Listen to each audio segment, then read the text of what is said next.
بسم اللہ الرحمن الرحیم۔ السلام علیکم۔ خوشنما حقائق پر مبنی پیروڈی ویڈیو۔ آج ہم پیروڈی ویڈیو پیش کرنے جا رہے ہیں۔ بڑھتے ہیں ویڈیو کی طرف۔ آرمی کی ہائی کمان نے اپنے چیف کو ویکینڈ کے دوران فوج کی کارکردگی کی رپورٹ پیش کر دی، جس کے مطابق دہشت گردوں سے مقابلہ، فوجی جوانوں نے اپنی جان پر کھیل کر دہشت گردوں سے اپنا کرنل بازیاب کروا لیا۔ یہ الگ بات ہے کہ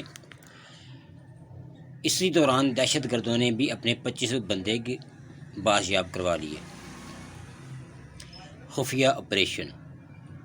حساس اداروں نے انٹیلیجنس رپورٹس کی روشنی میں کراچی یونیورسٹی کا پروفیسر ریاض اغوا کر لیا۔ پروفیسر پر الزام تھا کہ وہ اصولوں پر سودے بازی کے لیے تیار نہ تھا اور جج کی ڈگری جعلی قرار دینے کا مطالبہ تسلیم نہیں کر رہا تھا۔ اس آپریشن میں 3 تھانوں کی پولیس نے بھی بھرپور معاونت کی۔ عظیم فتح۔ فوج کے مجاہدوں نے کراچی یونیورسٹی سے بالآخر جج طارق جہانگیری کی ڈگری جعلی ثابت کروا دی۔ پاک فوج کی جانب سے DGI اور سیکٹر کمانڈر براہ راست مشن کی نگرانی کرتے رہے۔ دشمن مورچے۔ ویکینڈ کے دوران فارمیشن کمانڈ کے جرنیلوں نے پنجاب کے 3 سیشن ججوں کے تبادلے کی آپریشن کی منظوری دی، جسے ہائی کورٹ کے ذریعے فوری طور پر عمل درآمد کروا کر دشمن ججوں کو مورچوں سے پیچھے ہٹنے پر مجبور کر دیا گیا۔ خارجہ محاذ۔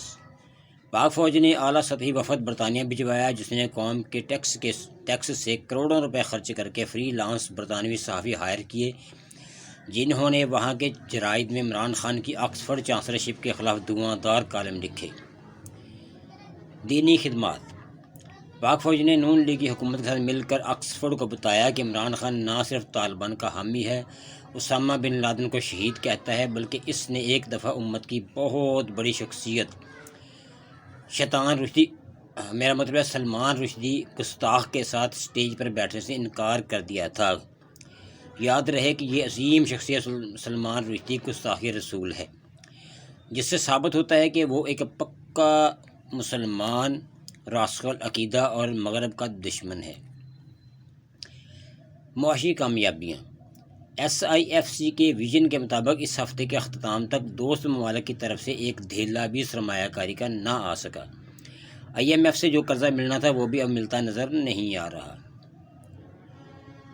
جرنیلی کریکٹر کیا ہوتا ہے، یہ جاننے کے لیے آپ نیب کے چیئرمین نذیر بٹ کو دیکھ لیں۔ اس سے پہلے والا چیئرمین آفتاب سلطان بھی کوئی دودھ کا دھلا نہیں تھا، لیکن چونکہ وہ ایک سویلین تھا، اس لیے جب اس پر عمران خان کے خلاف ناجائز مقدمات بنانے کے لیے دباؤ ڈالا گیا تو آفتاب سلطان نے استعفیٰ دے دیا۔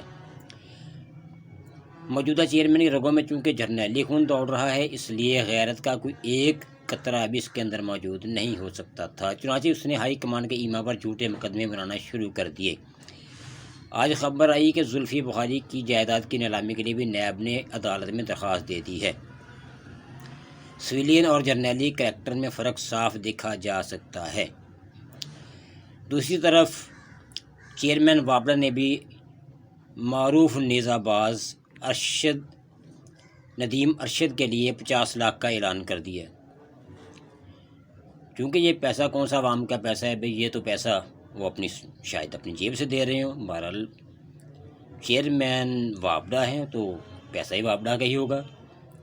سویلین کتنا بھی کرپٹ کیوں نہ ہو، کہیں نہ کہیں غیرت کا مظاہرہ ضرور کرے گا جرنیل، لیکن غیرت سے ہمیشہ 180 ڈگری کے فاصلے پر کھڑا نظر آئے گا۔ چلیے، اگر ہو سکا زندگی نے وفا کی تو ملیں گے اگلے ولاگ میں، تب تک کے لیے خدا حافظ۔